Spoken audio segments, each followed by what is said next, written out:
नमस्कार, अपना उत्तराखंड में आप सभी का स्वागत है। मैं हूं नीलू। करते हैं खबरों की शुरुआत। सबसे पहले खबर देहरादून से ही, जहां पर सीएम तीरथ का एक बड़ा बयान सामने आया है। उन्होंने कहा है कि पुरानी व्यवस्था के तहत ही अब कपाट खोले जाएंगे, चारों धामों के अब कपाट खुलेंगे, किसी के हक हुकूक नहीं होंगे प्रभावित।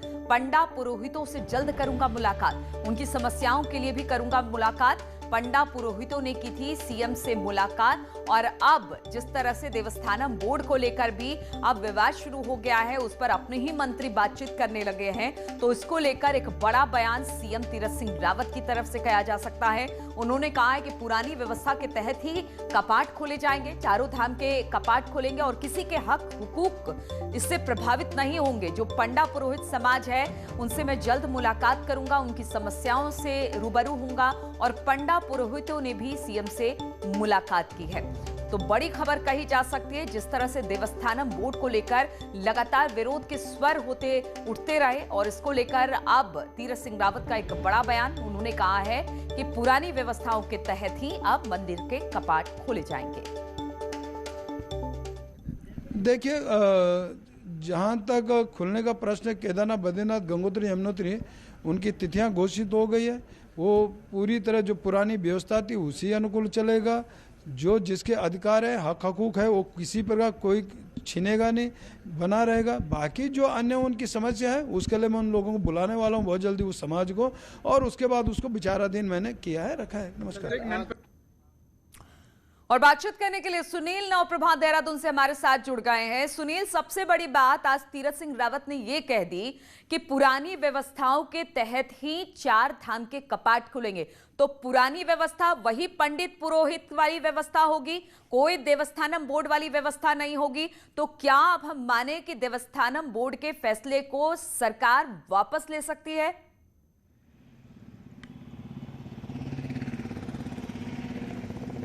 देखिए नीलू, ये इस वक्त की बड़ी खबर है। न्यूज़ 18 ने स्पष्ट तौर पर मुख्यमंत्री को ये बात पूछी थी कि क्या जब अप्रैल मई में चारों धामों के कपाट खुलेंगे तो वो देवस्थानम एक्ट के तहत, देवस्थानम बोर्ड के तहत खुलेंगे, या फिर जो पुरानी पारंपरिक जो परंपरा है उसके तहत खुलेंगे। तो मुख्यमंत्री ने इस बात का स्पष्ट जवाब दिया कि चारों धामों के कपाट पुरानी परंपरा के अनुसार खुलेंगे। जो पंडा पुरोहित हैं, उनके हक हकूकों पर किसी भी तरह की कोई छेड़छाड़ नहीं होगी, क्योंकि आज सुबह ही मुख्यमंत्री से चारों धामों के पंडा पुरोहितों का एक दल भी मिला था। उन्होंने मुख्यमंत्री को शुभकामनाएं भी दी, क्योंकि मुख्यमंत्री पहले ही इस बात के संकेत दे चुके हैं कि जो सरकारी मंदिर है उनमें सरकारी नियंत्रण ठीक नहीं है। इसको लेकर चारों धामों में खुशी की लहर है। पंडा पुरोहितों ने आज उनको गंगा जली भी भेंट की, और इसके बाद मुख्यमंत्री ने कहा कि वो शीघ्र ही एक विधिवत तौर पर चारों धामों के पंडा पुरोहितों की एक मीटिंग बुलाएंगे, और फिर आगे चार धाम देवस्थानम एक्ट को लेकर सरकार का क्या रुख रहता है ये स्पष्ट हो जाएगा। लेकिन ये अभी की बड़ी खबर है कि अप्रैल और मई में चारों धाम के जब कपाट बिल्कुल सुनील, अगर देवस्थानम बोर्ड की बात की जाए, देवस्थानम बोर्ड को जब लागू कराने की बात हुई थी तो पंडा पुरोहितों का यह विरोध का सामना भी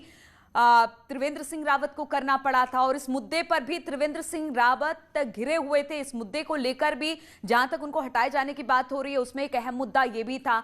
तो हम जब माने कि जब तीरथ सिंह रावत पंडा पुरोहितों के साथ मुलाकात करेंगे तो यह फैसला हो जाएगा कि जो देवस्थानम बोर्ड का फैसला था, सरकार उससे रोलबैक करेगी।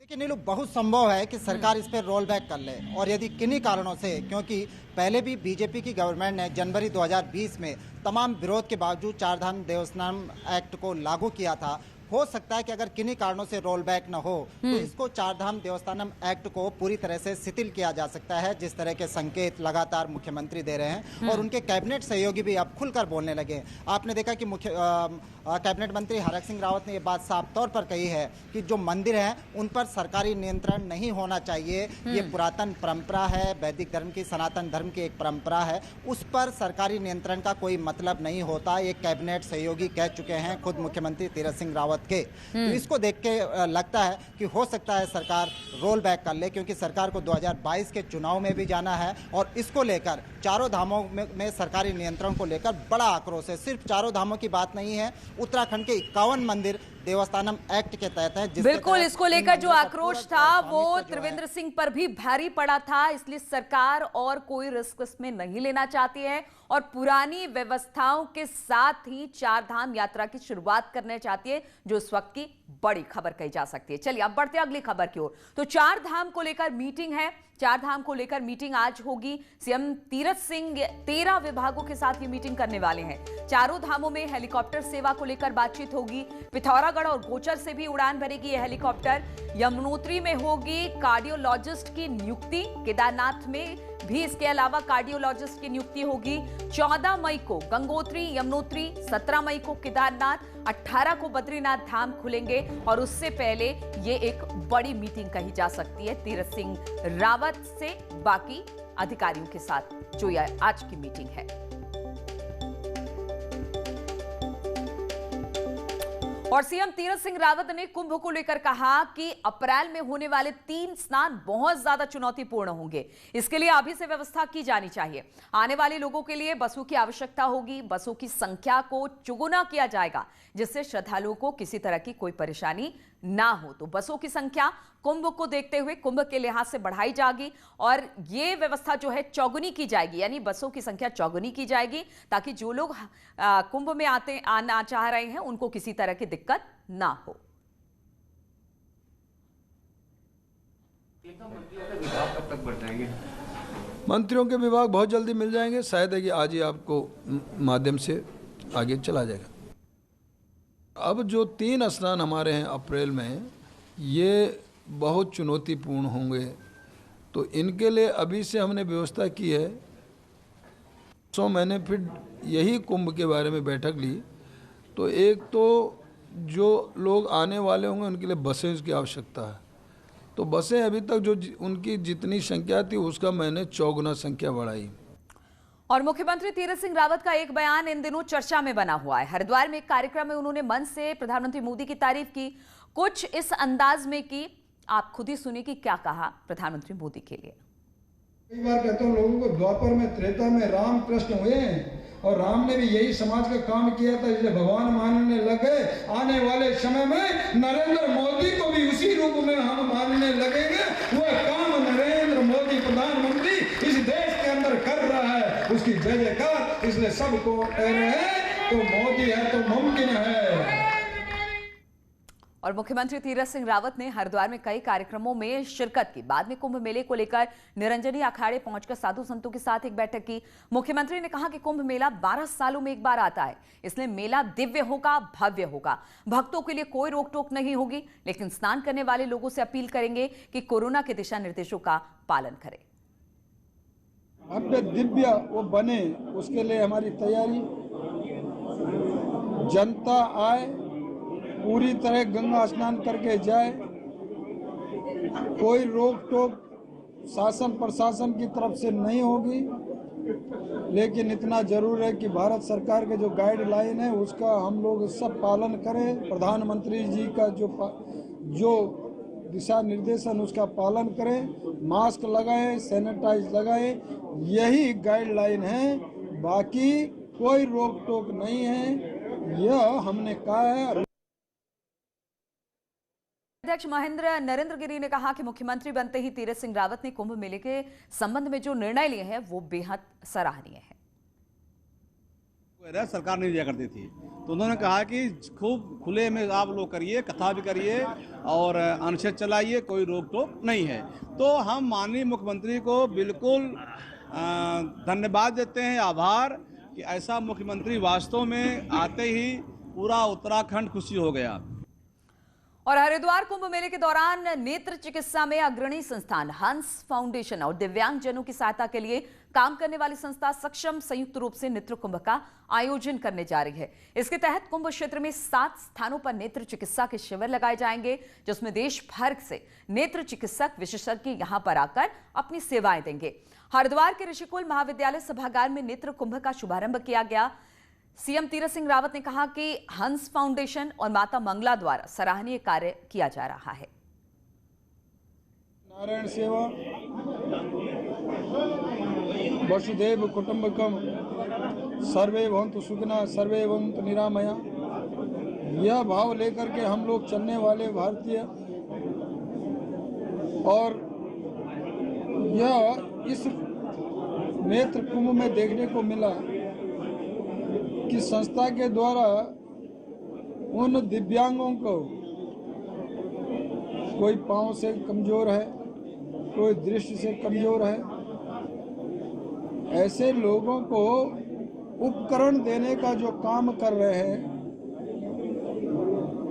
उनको मेरा बहुत बहुत साधुवाद और धन्यवाद। और यही नहीं तो हंस फाउंडेशन माता मंगला जी के द्वारा भी जिस प्रकार का सेवा किया जा रहा है वह भी अनुकरणीय है। और हरिद्वार कुंभ के लिए गाना बनाने वालों को 1 लाख का इनाम दिया जाएगा। मेला प्रशासन ने इसके लिए गीतकारों से अब हिस्सा लेने की अपील की है। 25 मार्च तक इनके लिए गीतकार हिस्सा इसके लिए ले सकते हैं। तो अगर जो कुंभ के लिए बेहतर गाना गाएगा उसके लिए 1 लाख का इनाम घोषित किया गया है। बताया जा रहा है कि प्रशासन ने इसके लिए गीतकारों से हिस्सा लेने की अपील की है और साथ ही साथ 25 मार्च तक इसके लिए गीतकार हिस्सा ले सकते हैं, एक डेडलाइन भी दी है। और सरकार बदलते ही गैरसैंण कमिश्नरी के मुद्दे पर बीजेपी में खुलकर अब विरोध के स्वर भी उठने लगे हैं। 2 दिन पहले अल्मोड़ा सांसद अजय टम्टा ने कमिश्नरी को गलत निर्णय बताते हुए इस पर रद्द करने की मांग की थी। वहीं अब सरकार में कैबिनेट मंत्री हरक सिंह रावत ने भी कुछ ऐसे ही मांग की है। हरक त्रिवेंद्र सरकार में भी मंत्री थे, लेकिन वो पहले चुप रहे। अब हरक सिंह का कहना है कि गैरसैंण को कमिश्नरी बनाने को लेकर तत्कालीन सीएम ने किसी की राय ही नहीं ली। हरक सिंह का कहना था कि घोषणा होने के बाद उन्होंने सीएम से मिलकर इसका विरोध भी किया था।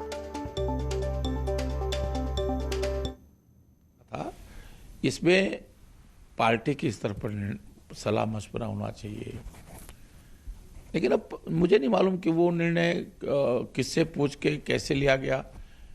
लेकिन मैं देखो व्यक्तिगत रूप से कह सकता हूं कि वो निर्णय उत्तराखंड के हित में नहीं था, पार्टी के हित में नहीं था। जिला बनता गैरसैंण तो वो मैं सोचता हूँ ज़्यादा अच्छा होता, वो वहाँ के लोगों को भी फायदा होता, गैरसैंण के लोगों को फायदा होता। द्वाराट और कर्मबाग विधानसभा मिलकर एक जिला बनता। और उत्तराखंड बीजेपी सरकार और संगठन में फेरबदल के बाद अब कांग्रेस के भीतर बड़ी तोड़फोड़ मच गई है। बीजेपी की एक टीम इस पर चुपचाप होमवर्क में जुटी हुई है।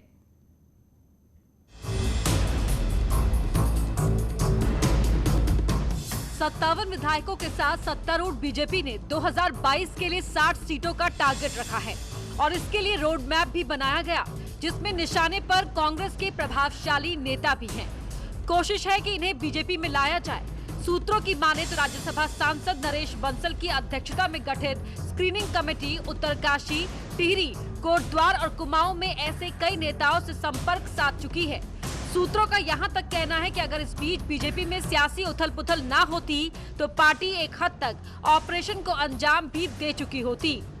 भारतीय जनता पार्टी में अन्य दलों के बहुत सारे बड़े नेता और कुछ ऐसे नेता जो 4, 5, 6 साल पहले अनुशासनहीनता में जिनको भारतीय जनता पार्टी ने निष्कासित किया था, ऐसे नेता पुनः अपनी गलती को मानते हुए भारतीय जनता पार्टी में पुनः प्रवेश करना चाह रहे हैं।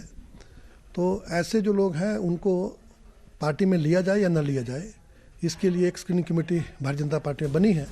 दूसरी ओर कांग्रेस का कहना है कि ये बात साबित करती है कि बीजेपी दावे जो भी करे उसमें आज भी काबिल नेताओं की कमी है और यही वजह रही कि नेतृत्व परिवर्तन की नौबत आई। इसका मतलब तो साफ हो गया ना कि भाजपा के पास अपना कुछ नहीं है। वो दूसरे दलों को तोड़ फोड़ कर किसी तरह से अपने दल में शामिल करके भानुमति का पिटारा जरूर बना लेती है, लेकिन उसकी परिणति वही होती है जो 4 दिन पहले आपको प्रदेश के अंदर देखने को मिला। बीजेपी का फोकस ज्यादातर उन विधानसभाओं के नेताओं पर है जहां उसे पार्टी विधायक की परफॉर्मेंस कमजोर नजर आ रही है। अगर ऐसा रहा तो बीजेपी के कई मौजूदा विधायकों का टिकट भी कट सकता है। न्यूज़ 18 के लिए देहरादून से सुनील नवप्रभात की रिपोर्ट। ब्रेक के बाद अब बात सोशल मीडिया के करें तो सोशल मीडिया में एक वीडियो वायरल हो रहा है जिसमें उत्तराखंड पुलिस के जवान देहरादून से मसूरी के बीच पड़ने वाले एक चेक पोस्ट पर पैसेंजर से खर्चा पानी मांग रहे हैं। वीडियो में सुनाई दे रहा है कि पैसेंजर ये कह रहा है कि बर्फ देखने का हवाला दे रहे हैं और पुलिस वाले उनसे खर्चा पानी मांग रहे हैं। ये वीडियो कब का है इस बात की पुष्टि न्यूज़ 18 नहीं करता है, लेकिन बातचीत के आधार पर लगता है कि ये कुछ हफ्ते पहले का हो सकता है, जब मसूरी के आसपास बर्फ पड़ी हुई थी।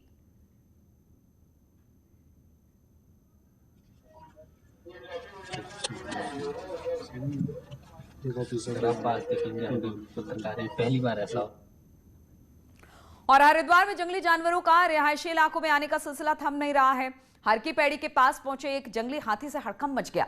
लालजी वाला क्षेत्र में हाथी पहुंचने से भगदड़ मच गया। यहां पर हाथी कुंभ मेले के लिए बनी होमगार्ड लाइन तक पहुंच गया। तस्वीरें आप देख सकते हैं किस तरह से हाथी घुसा और उसके बाद वहां भगदड़ की स्थिति हो गई।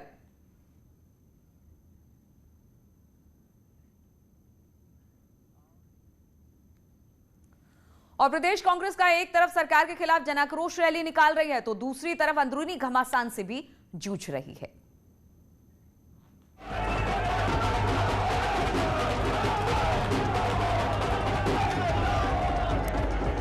प्रदेश में कांग्रेस ने सरकार के खिलाफ जनाक्रोश रैलियों की शुरुआत श्रीनगर से की है, लेकिन कांग्रेस में गुटबाजी भी साफ नजर आई, क्योंकि कांग्रेस के नेता एकजुटता की बजाय खुद का शक्ति प्रदर्शन करते नजर आए। चुनावी नेतृत्व के लिए चेहरा घोषित करने के लिए पार्टी में मचे बवाल से हरीश रावत और इंदिरा हृदय दोनों ही इनकार करते हैं। हमें अपनों से निपटने की जरूरत नहीं, वक्त की नजाकत को देखते हुए पूरी कांग्रेस एक है। धड़ेबंदी कहा जाए तो सबसे ज्यादा बीजेपी के अंदर है। चेहरा विवाद कोई नहीं खड़ा है, ना होता है। कांग्रेस का एक सिस्टम है, जब सेना आ जाएगी तो सेनापति घोषित होता है, हमेशा तरीका ये है। जनाक्रोश रैली में भी मंच पर अव्यवस्था दिखाई दी। मंच पर बैठने के लिए नेताओं में होड़ लगी रही। कांग्रेस प्रदेश अध्यक्ष प्रीतम सिंह ने पार्टी में गुटबाजी से इनकार कर इसे भावों की अभिव्यक्ति बताते हैं। मैं बड़ा स्पष्ट करना चाहता हूं, कांग्रेस में आंतरिक लोकतंत्र है। अब जब लोग अपने भावों की अभिव्यक्ति करते हैं तो आपको ऐसा प्रतीत होता है कि कांग्रेस में जो है एकमतता नहीं है। फिलहाल कांग्रेस सरकार के खिलाफ रैली भले ही निकाल रही हो, लेकिन उसकी अंदरूनी घमासान भी एक चुनौती है, और अगर जल्द सब ठीक नहीं हुआ तो इसकी कीमत भी चुकानी पड़ सकती है। सुधीर भट्ट, न्यूज़ 18, पौड़ी गढ़वाल। तो इन तमाम खबरों के साथ इस बुलेटिन में फिलहाल इतना ही। रुकेंगे छोटे से ब्रेक के लिए, लेकिन ब्रेक के बाद भी लगातार खबरों का सिलसिला यहाँ जारी है।